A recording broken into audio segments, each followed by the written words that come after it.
R.F. Kuang is out with yet another book, and I'm pretty excited about it. I don't think I've read a book from R.F. Kuang that I do not like. There are some books of hers I still not have read, thinking about you, Babel, but the books of hers that I have read, I do really enjoy them. Like Yellowface, I think about that book constantly. And The Poppy War, like, she's just so good. She's a very good writer, and what I really like is that all of her books are very different.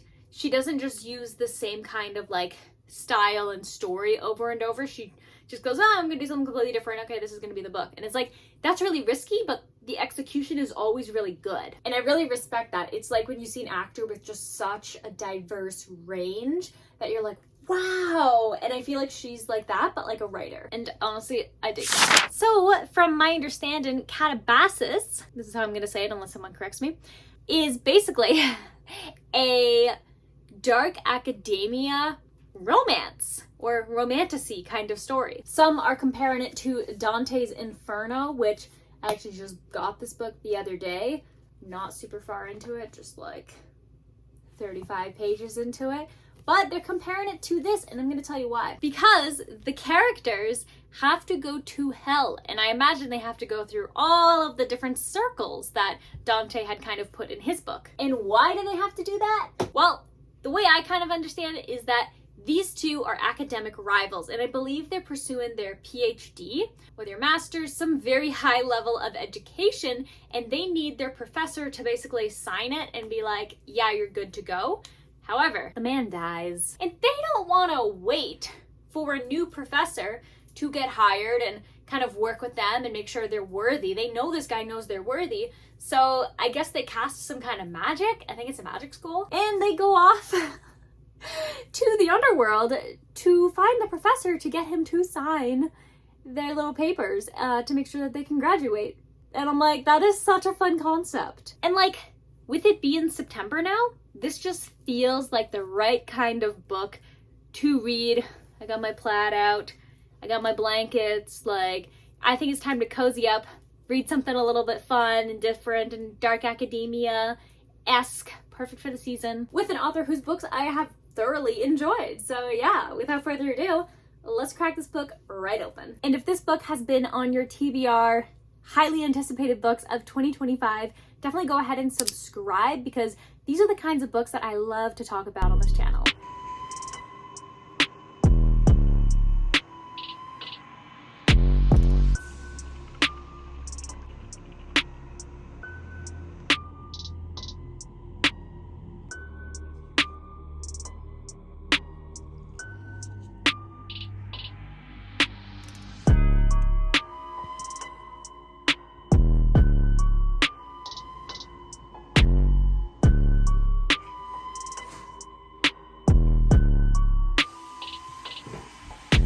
So I'm a little bit more than 100 pages into Katabasis, and here are my thoughts so far. This book has a really interesting setup, but I will say that I definitely feel like I'm getting a bit more exposition than I think I've read in an R.F. Kuang book before. Like, it just kind of feels like a bit in your face at times. And like, I feel very disconnected from our two main characters, Alice and Peter. I don't know, there's something about, I don't know if it's the writing style, like the way that the third person feels somehow like, I don't know, fourth person or something. Like, I don't know, it just kind of feels super disconnected, where I can't really feel like I'm actually watching these characters or learning about who they are or what they care about or why they're doing what they do. And so I'm just like, I don't really care about these characters, but I am interested in the adventures that they're going on. And like the whole thing with how the chalk works, I think is just such a fun idea. Cause like the characters in this book, they do magic, and with magic there's like these chalk sticks that you can buy and you can use them on any surface. So like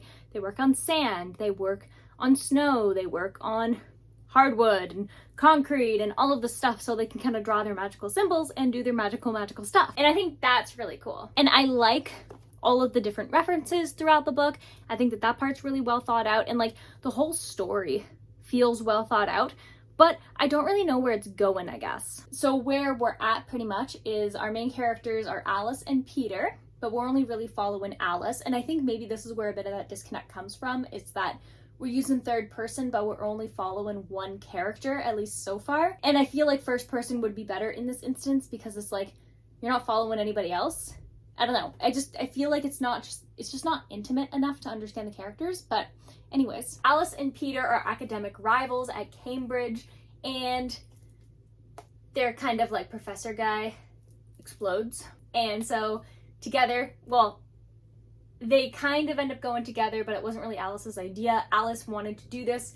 Peter kind of intercepted and kind of just joined her on this. And so they end up going into hell, where they are now on the lookout looking for Professor Grimes, because they basically need to pull him out so he can sign their dissertation. And so hell is not what you would think it to be. It's not like people being filleted or people on fire or like mounds of lava. In this sense, it is actually more like the above ground, I guess. And if I understand it correctly, it seems like it depends on the person in how they perceive hell. And so because these two are academics, it's been kind of positioned to look like Cambridge. And so there's different parts where it's like, oh, this is like a schoolyard, and oh, these are people in libraries. Like, it really is just kind of stuff that they have known forever that's been kind of put into this other world. And if I understand that correctly, it's only those types of characters see it that way, but other characters will see it a different way, if that makes sense. I feel like it's very complicated. And so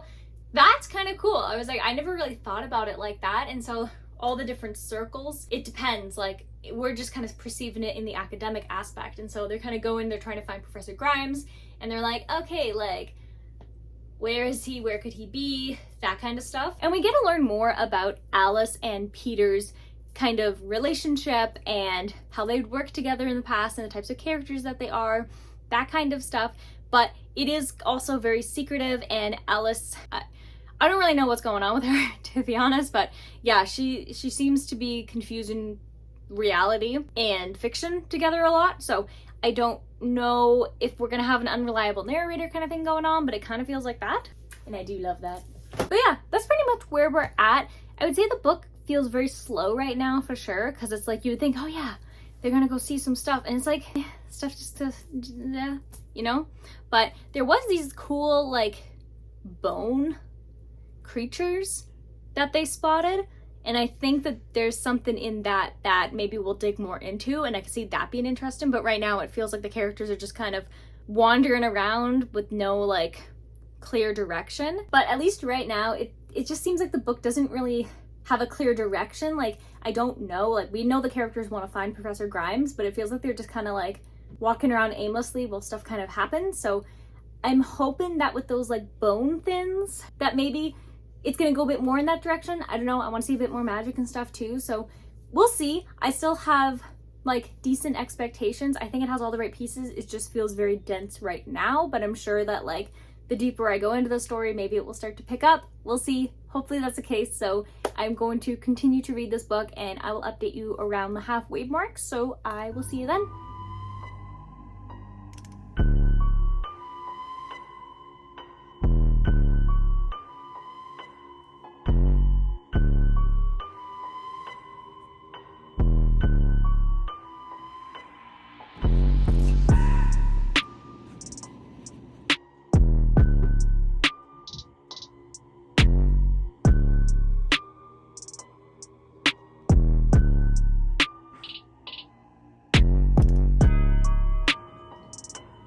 So I'm now definitely more than halfway through Katabasis, and I'm happy that I stuck with it because I'm actually really enjoying it now. Before, it was so slow. I was like, oh my goodness, I can't. But then it started to pick up. Granted, it did take a lot longer than I would have personally preferred for it to pick up, but once it picked up, it really picked up. And it's really fun, and now you're getting kind of two sides to these characters. You're seeing Alice's perspective, and you're also seeing Peter's perspective. So that kind of answers my question about why the heck was this done in third person, and now I know. I still think she could have done first person for this though. I think first person would have worked better still. I do still feel like a bit disconnected from our main characters, but not nearly as disconnected as I felt earlier on in the book. And it's really fun. I love following these characters around, and like all of the literature mentions and the philosophy and all of this stuff, and it's so well thought out. It's so impressive, and it feels so real. Even though I know that it's not, it pulls essences of reality and spins them to work for this fantasy story, and like, I dig that. And the bone creatures, super interesting. All the other creatures as well, super cool. And the lore of this whole thing, and then the more and more like that we're learning about the characters, and like, I don't want to spoil it, but I was definitely really surprised about the reason and why they both wanted to find the professor. And it's not what I thought it was. It's like one of those clickbait articles. But yeah, it's good. I love when books do what they're supposed to do, which is entertain you and make you think and just have a really good time, because now I'm having a really good time. I think the first 200, maybe more. It's hard to say, like, that's one of the downsides with like an e-reader, is that I have no idea what page number it was when it started to pick up. I want to guess around 200, 250 pages. And then it really started to pick up, and I'm like, I wish that it wasn't like that, because it really, maybe I'm like reading too much into it, but it really felt like it was a bit of a flex, to be honest, about just like how smart these characters are and how prestigious everything is. But for me, I was like, I get it. You don't have to do 200 or whatever pages of this. Like, I get it. These characters are smart. It's cool. Get on with the story already. And that's pretty much my only critique right now. Once it picks up, it does pick up, but you do have to suffer a little bit at the beginning to get to where it gets into the good stuff. But so far it feels like it's worth it. Like, because I'm more than halfway done this book now, it's really interesting, because like, I'm starting to see all of the different courts. I'm at this really interesting area called Dis. Not gonna say too much about that, but like, oh, it's really cool. And then like the stuff that happened before, like, are you kidding me? Like, did that happen? I don't know. And what does that mean? Like, is there a hidden reason behind that event happening? I don't know. And then like with Elspeth, I can never pronounce that name. I've never heard that name out loud in my life, but that character, what's going on with the cat Archimedes? I feel like there's something there as well. But yeah, I feel like there's also a lot of really good kind of like metaphors used throughout this book, especially as it relates to like a woman's experience in academia. I do feel like, reading between the lines, that some of the stuff that she's talking about and like the tattoo and stuff, it has deeper meanings behind it that the character is not ready to talk about, or is maybe even just using that and to explain to us as a reader. Yeah, I don't know, but it feels like there's something pretty dark in there. At least that's how I was understanding that part, and I'm like, also. So yeah, I think this is gonna be one of those books that when I finish it, I'm probably gonna think about it a lot, but yeah, right now I'm thinking about it a lot, so I'm gonna go back to reading, and I will update you when I finish this book. So I will see you then with my final thoughts, all that good stuff, and what I will end up rating this book, because this one has taken me in for a whirlwind of, oh my goodness, can I even finish this book, to, oh my goodness, I don't want to put this book down. We'll see how it ends, so I'll see you then.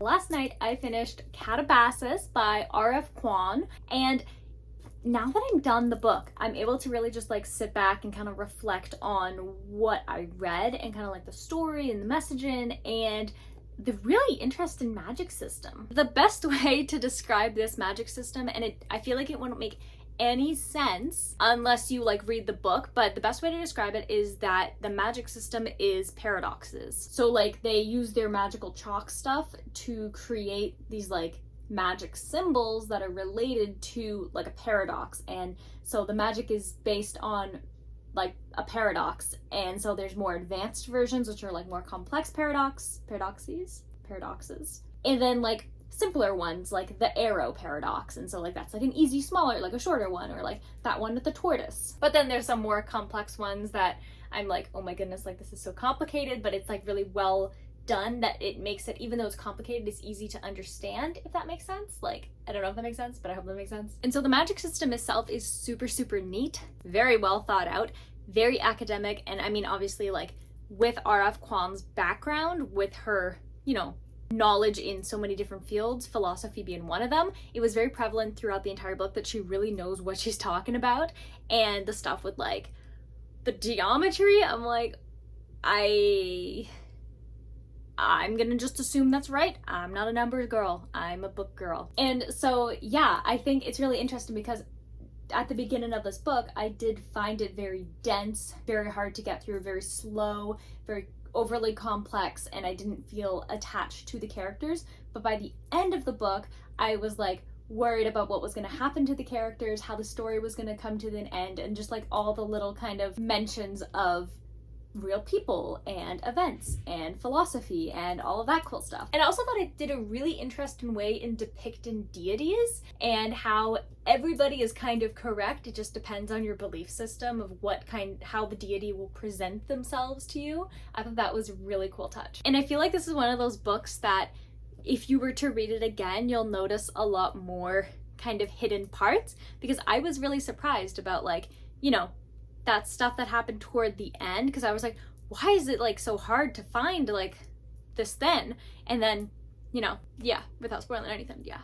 And then also it was cool to be able to follow Alice's character growth throughout the book, because she does start off very, I mean, to be honest, she was pretty obnoxious and pretty selfish throughout the beginning of the book. But as the story progresses, you really get to learn more and more about her, and she does change and grow as a character, and you really see it. And I think that it's done in a very natural way, especially because like the situations that she's put in are very intense. And so she adapts and grows as a character. She makes mistakes. She's definitely flawed, and she did end up feeling like a real person by the end of the book.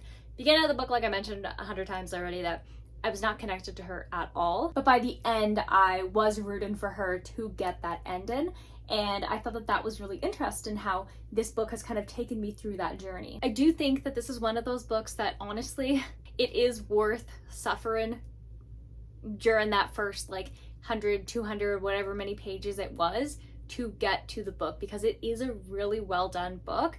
You just have to get through that part. If that sounds like you don't want to do that, like, don't read the book. But if you're willing to, it's worth the suffering. But I wish that you didn't have to suffer, you know? So yeah, that's pretty much where we're at. I certainly enjoyed this book, even though I started off not really liking it and not sure if I wanted to continue it. So I'm happy that I continued reading it, because it got really, really interesting. I love the way the Magick system works. I love how the characters grew. I loved R.F. Kuang's interpretation of kind of like Dante's circles and all those other people who have contributed to this kind of idea of like an underworld. Were there parts of this book that I wish were better, relationships I wish were better?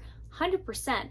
But the stuff that was done well was done really, really well, and the stuff that wasn't, it's forgivable. So today we are going to be awarding Katabasis a total of 4 stars. Personally, I'm surprised too, because like, you never really know, right? When you're reading a book, you kind of expect it to be one way, and then when it's not, you're disappointed and you don't know if you're ever able to get back from that disappointment to enjoying it again. And I'm fortunate that this book, although it disappointed me in the beginning, really kind of redeemed itself throughout the rest of the book. And I had such a fun time. It was very different.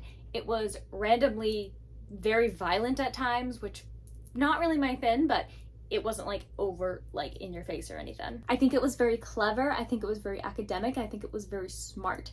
And I think that it's just an interesting story of 2 people journeying on an impossible journey and discovering that stuff doesn't always go the way that they think it will. And there's a lot of things that they don't know, even though they know so much about things. I don't want to spoil it though. It's like, it's hard. I don't want to spoil stuff for you, but I really do think that Alice's character went through such tremendous growth throughout the entire book that it was just really awesome. Honestly, this book is one of perseverance and following through with your goals and realizing that you can rely on other people, you can rely on yourself. Like, I feel like there's so much to unpack in this book, especially like the traumas that the characters have gone through the entire book, and as you learn more and more about them. And I like that it really does take you in for a whirlwind. Like, you don't actually know where it's going. You think you know where it's going, but then it completely goes in a different direction, and then it goes in another different direction. You're like, whoa, what's going on here? But like in a good way. Because I know like that might sound like, oh, like what is going on? But no, it's like, whoa, what is going on? So yeah, I had a fun time with this book. I'm very glad that it did not disappoint me the entire time, which was great. I would not say this is a 5-star though. Like I said, it's very dense in the beginning and it was really boring at first. And it is not my favorite of R.F. Kuang's books, but I do still enjoy it. And so I think that if you've read some of her other work before, I think that you should definitely check this book out if it sounds interesting to you. Heed my warning, of course, but I thought it was a good read. So the next book that I'm going to be reading is Play Nice by Rachel Harrison. And I bought this book because I honestly think this is such a gorgeous cover, and that's why I bought it. And it's purple. It's also horror, and I've been reading more horror recently, so yeah, that's gonna be cool. So if you're interested in watching me read Play Nice or any other book that happens to be on my Never Ended TBR, go ahead and hit subscribe if you haven't already. And with that, I'm going to wish you warm wishes and fish kisses, and I'll see you in the next video. Bye!